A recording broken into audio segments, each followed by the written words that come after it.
48 hours from polls opening for the November election. Early voting begins on Tuesday.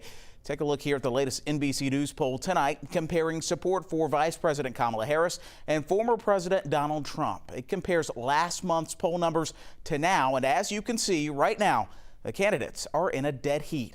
As they both vie for every vote, much of the focus is right here on Georgia.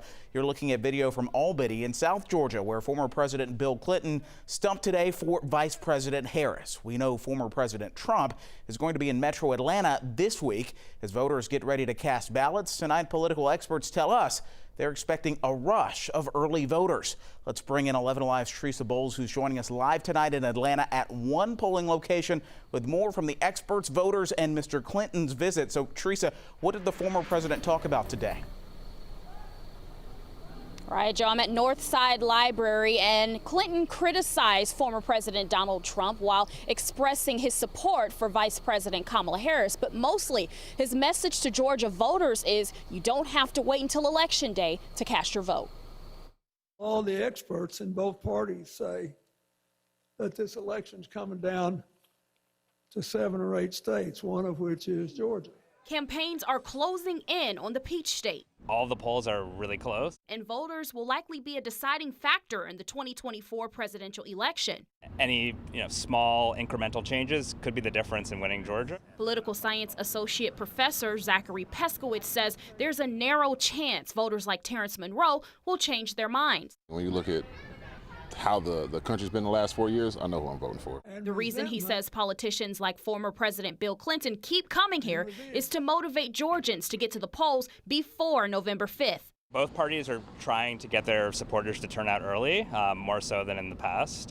You really don't want to be counting on all your voters to turn out on Election Day if there's bad weather or some other mishaps. Or child care obstacles. Austin Steed said he won't wait until the last minute. An early voting spot just right down the street. As long as the kids are behaving well and I can get away for a little bit, I'm going to hop over there as soon as I get a chance the next couple weeks. And the next few weeks will be crucial, as Peskowitz says. This election could come down to the wire. There is even this small possibility of a tie in the Electoral College at 269-269. Former President Donald Trump will be in Atlanta and coming Tuesday. Then Vice President Kamala Harris comes to Atlanta Saturday. Even if it means a victory by the skin of their teeth, these candidates are working to convince their supporters to vote one visit at a time.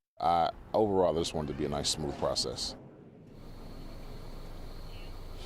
Now, if the Electoral College ties, Peskowitz says the House of Representatives will decide the race. Live in Atlanta, Teresa Bowles, 11 Alive News. Yeah, it's been a long time since that's happened, Teresa. Thanks so much for that live report. If you'd like to vote early in the November election, be sure and check out 11 Alive's Metro Atlanta Voter Guide for everything you need to know, from who's on the ballot to polling locations and hours. Just text the word VOTE to the number on your screen. That's 404-885-7600. We'll then send you links to that info straight to your phone.